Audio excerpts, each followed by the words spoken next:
All right, good morning, everybody. Thanks for being here. Really proud of our team for being 1-0. That was the whole objective of going into last week, and we were able to accomplish that. Got a lot to work on between week 1 and week 2. It's about ourselves. It's about improving all the things we need to improve on. So with that, we'll open up for questions. What were the major coaching emphasis points for you guys coming out of Buffalo? What's that? I'm sorry. What were the major coaching points of emphasis for you guys coming out of Buffalo? There's a lot of fundamentals, details, techniques that we've got to clean up. I think that we saw in game 1, the great thing about playing Buffalo is they're a really good football team. I'm not saying this is number 1 and number 3 in the country matchup. I'm saying that they're a really good football team with a lot of returning starters, and we got tested in a lot of different areas. Got a lot of situational football. Got 4-minute, we got 2-minute. At one point we had a delay a game with the clock going down. Those are things that you're working out with your football team of when you as a head coach can call a timeout and when you know that ball is going to actually be snapped. We didn't play particularly well in some areas. We played great in some other areas. So it's really just the whole overall consistency, Andy, of the fundamentals, technique, situational football, executing to the capability of the way we can play. And I think our guys were really, really honest about that. I'm not saying we played bad. I'm not saying that. We played really good in a lot of different ways, but saw some things that I didn't see out of this football team with some inconsistency, some drops here and there. Some other things that schematically that, we need to be able to get cleaned up. But I'm glad that we played a really good opponent that was going to test us in a lot of areas. That was really their Super Bowl when you look at Mid-American Conference teams playing Big Ten teams and a team that returned most of the starters from a 9-win team that year ago. I thought we had 3 when you look at it, and the score looks at 23-10, but we had 3. I look at 3 empty possessions, and I say empty, but you had the one that was a 4th and 1 we didn't get right inside the green zone, and then 2 the crazy knock off the ankle interception. But the play of the game is Darius Taylor chasing that all the way down. I mean, that was the first clip we showed our football team and what the how means and what it means to play at the University of Minnesota and the expectation of how hard to play.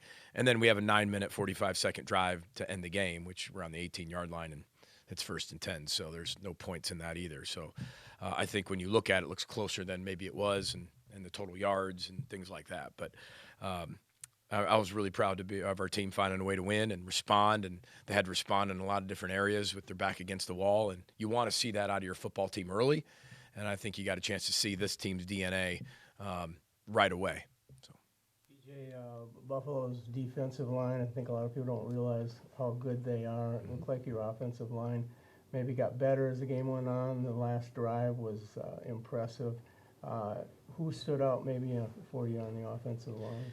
Yeah, I thought Greg Johnson had a tremendous game. I thought Ashton Beers had a really good game. I thought, our young left tackle is going to get a lot better as he keeps playing, but I thought Nathan played pretty well. Right side, same thing, some inconsistencies here, but I expect that with guys playing together for the first time on that right side. We'll continue to hopefully play even more people on the offensive line as we keep moving forward. But I really thought that going into the game that they showed us one thing, and to their credit, did a lot of other things throughout the game, throwing every type of front blitz they possibly could at us. And if I was them, I'd probably do the exact same thing, especially when you're in the game. But I thought our guys handled it with really good poise, ran for 150 yards, and Darius did a really good job of breaking some tackles, and thought they created some really good holes. And then we all set that with a pretty good pass game too. And without a few drops, I mean, that would have really looked very different on the stat sheet, which it already did. But we just got to be more consistent in some areas. Talk about that final drive. The 16 plays took the last 9:45 off. Was there a decision in your mind to prove to your team that you can salt away a game versus putting an additional 12 touches on Darius to put him over 30? Yeah, I'll answer your question, and hopefully the way I understood it because of the last part, how you asked the Darius part. Darius had really nothing to do with it. It had to do with going out there in 4-minute, with 4-minute meaning 9.5 minutes left in the game, but being in that type of mindset where you're going to have to bleed the clock. You're up 2 scores, but you still got 9 minutes in the game. So there's going to be a mixture between running the football and being able to pass to continue to keep the chains moving. You're not in a true 4-minute drill where you're truly working just against the clock and looking at Buffalo's timeouts. That's a true 4-minute drill. But you have that 4-minute mentality of you want to possess that football. Last year, I didn't think we did a great job of that. This was a huge emphasis in the offseason to be able to do it, finish games, find a way with 9 minutes to go to end a game. Now, I'm not saying it's going to be easier as we move forward, because it won't be, especially in the Big Ten. But that mentality of taking all the spring ball, all the emphasis of the offseason, talking about it in training camp, teaching it in training camp, showing us that if we're going to get to where we want to be, we're going to have to be really good in situational ball. That was a great example of it. So I know we didn't get any points at the end, but we're on the 18-yard line, 1st and 10, and it's a 9-minute, 45-second drive. That's one of the longest drives we've had here at the University of Minnesota since we've been here, and we've had some really good ones like that. So I think that was a mindset drive, and that was a character-building drive, and that's going to help us as we keep going throughout the year, you hope. Anything out of Drake's performance after you review the film stand out again? Yeah, I mean, he played incredibly poised. I think he was very mature. We're talking about a freshman. I think you looked across the country. There was a lot of football played this past weekend. A lot of young players played really well. A lot of young players didn't play well. A lot of older players played well. A lot of older players didn't play well. So when you're looking at who we have as our quarterback, I don't think anything shocked me, because I think that I get to see that every single day. I get to see his composure. I get to see his poise. There's a lot of things he learned. You can't take a sack down there in the green zone. You can't take that in that particular moment. I think he understood that. You think you understand it, and then you got to go do it. Remember, there's an easy way and a hard way of learning things, right? And the easy way is learning from being coached, right? Learning from other people's mistakes, learning through the video, learning through different situational things that the head coach puts in team meetings. The hard way is you got to go out there and do it yourself. And some people need to learn the easy way and the hard way. And I think that those are some of the things, like I said, that I'm glad we got tested in a lot of different areas, including making some mistakes early in the season that we can't make as we continue to move forward throughout the season. So there was so many things like that I'm glad that we got to experience and really get a chance to teach as we keep moving forward. PJ, you talked about Drake being coachable Very. after that sack. That's how you can give him an earful. What did you kind of try to share to him, and how does he respond to those kinds of things? Yeah, I mean, there wasn't really an earful. Just it was just telling him and coaching him that he could not take a sack there. And it's one thing that's the difference between knowing and doing. Okay, and there's a big difference between teaching and coaching, telling and coaching, knowing and doing. You can know it all you want. Like, you can know it, you can repeat it, you can say it, you can say it in the meeting, you can say, hey, what can't we do here? Can't take a sack.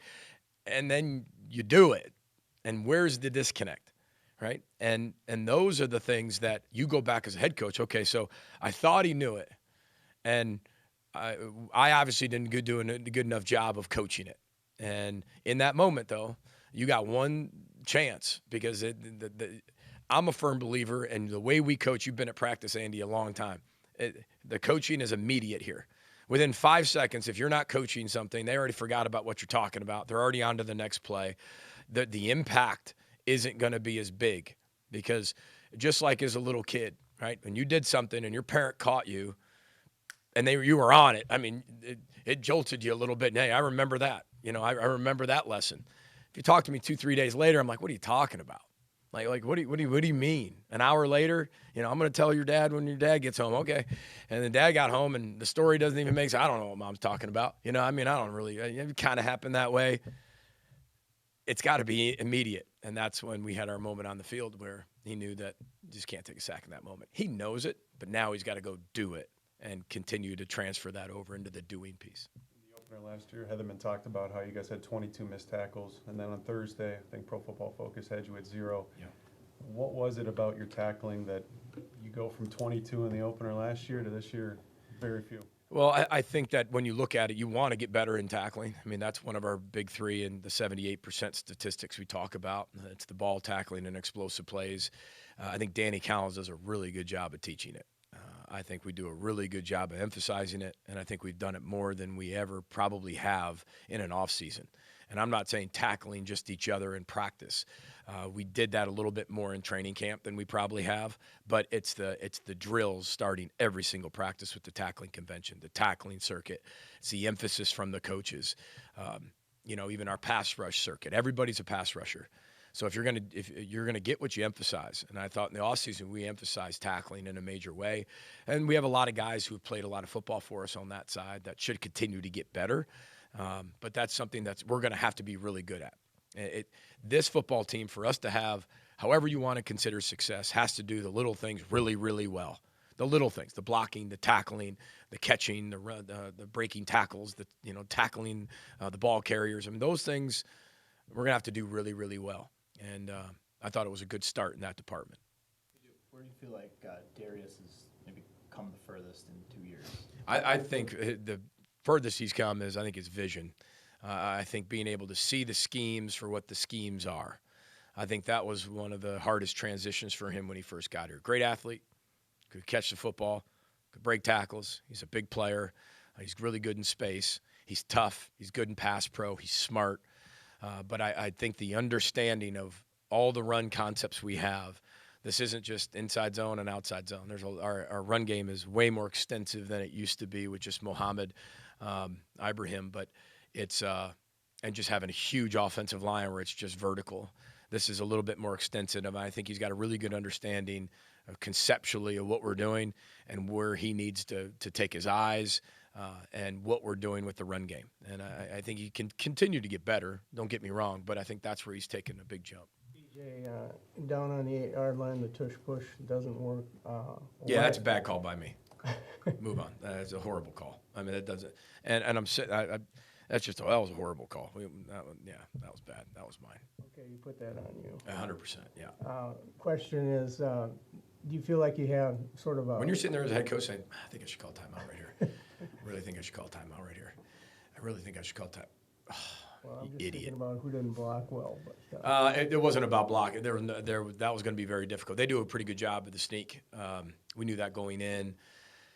And I tell you what, that Murdoch kid's a heck of a football player. And, the way they were aligned, I mean, we were going to have a heck of a push. And it was a little bit longer than maybe what I thought it was based on the spot, which, we got our information back from the officials, and it was right. So it was a little longer than I thought it was going to be. And I have the ability to stop the play and do something else, and I didn't do that.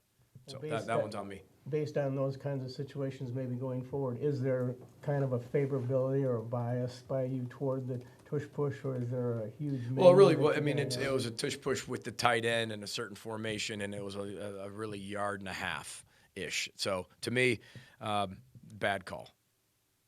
I mean, we have tush push. We have 15 different ways to do it. I mean, I'm not out on the tush push because of one play. But that particular play, I didn't like it, and that was you go back, and you all know me. I'm not a hindsight guy. I mean, it is what it is. You have the chance to call a timeout. I didn't. I learned from it.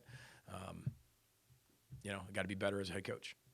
PJ, what is the most exciting aspect of the way your defense played Thursday? I think just the way they swarm, the way they play together. I mean, Danny calls it the havoc defense, and rightfully so. I think that described how we played, and we swarmed everywhere. There's two plays. There's the interception that we have that sets up 3 points for him, and then there's a double move on Kerry. And one thing about Kerry Brown is if Kerry Brown ever makes a mistake, he's never going to make the mistake again. He's one of our better cover guys, one of our better football players on this team. But I'm glad that happened early in the season to him, and it's only going to make him better. But other than those two plays, I thought we shut him down.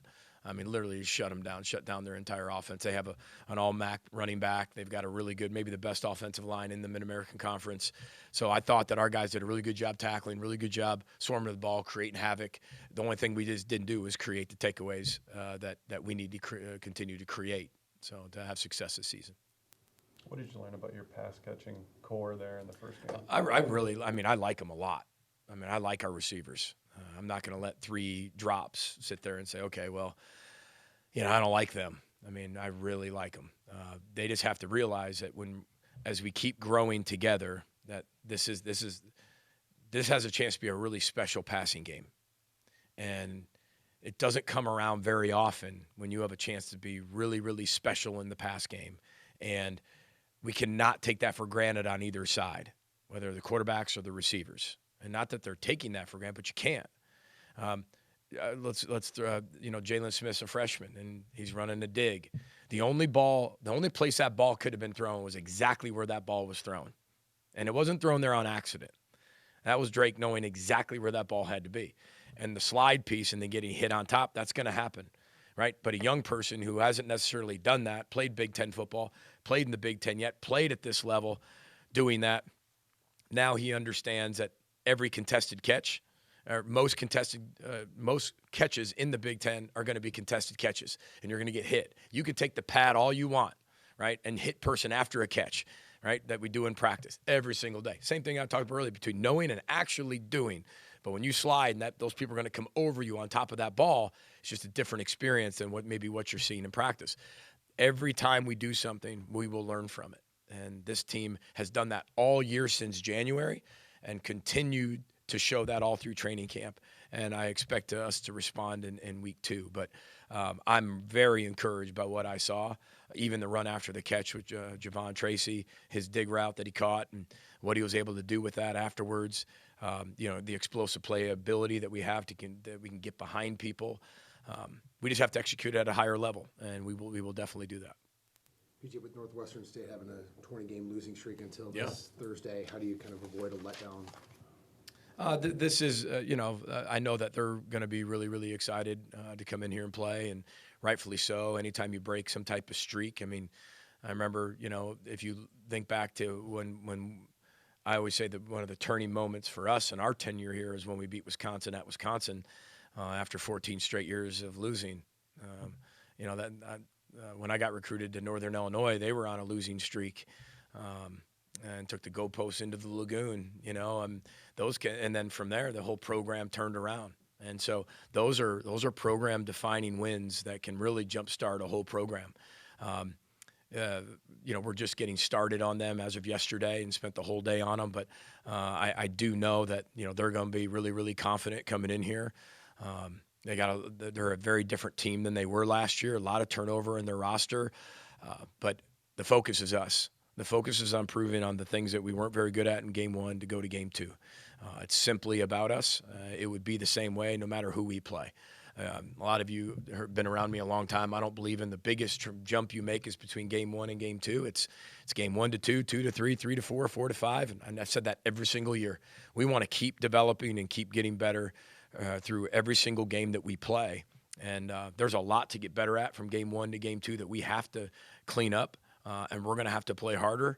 We're going to have to play better. We're going to have to play smarter, and we're going to have to play a really good style of football to win this game. And that's always going to be the expectation here. So it's about the Gophers. It's about us playing really good football on Saturday afternoon. What's your evaluation, PJ, of your special teams, including your punter? Yeah, I mean, I'm. One thing about me is when you're talking about, I'm a very process-driven person. I'm a very process-driven coach. I'm not necessarily just good, we got the result. Obviously, to be 1-0, you want to be 1-0, but then the best part about being a coach is how'd you get to 1-0? And there's a lot of things you don't like that you got to 1-0 with. There's a lot of things you do like that you got to 1-0 with. And I think when we look at our special teams, there's a lot of things we can keep improving on. The cleanliness of it, the execution piece of it. But I think those were 3 big kicks that we made, and those were huge in the game and what we needed to accomplish. But it can be a lot cleaner, and I think everybody came in with that type of mindset in special teams. Got a lot of fair catches, and the return game, I don't know if it was as significant, but we were able to go 3 for 3, which is a great result. It just has to be a lot cleaner. Yeah, same thing, just a little bit cleaner, whether it was protection, whether it was timing, whether it was allowing our gunners to be able to get down the field properly, whether it was sky punt. There was a lot of things that we could do better. You see the very end result of that, Our guys do a really good job saving that ball on the 1-yard line. That's fine. But you're that close from that being not a catastrophic play, but I would have just went for it. I hate when the ball goes in the end zone. Nothing irks me more than the ball going in the end zone. And I see it every Sunday. I see it every Saturday. The ball lands 6 yards in the end zone. I'm like, what are we doing? If you just tell me you're going to put the ball in the end zone, then I'm going to go for it. Just tell me if that ball is going to go in the end zone, and I'm going to go for it. So our punters have a rule that doesn't go in the end zone. Final one for Coach. PJ, you said you might be able to get healthier. Anybody that was on the injury report might play this week? Yeah, it's a great question. Great way to ask the question, Andy. 2 hours before the game, the injury report will be released. I expect to get some guys back, which will be great. So, thanks everybody. Row the boat, Sky Mile, go Gophers.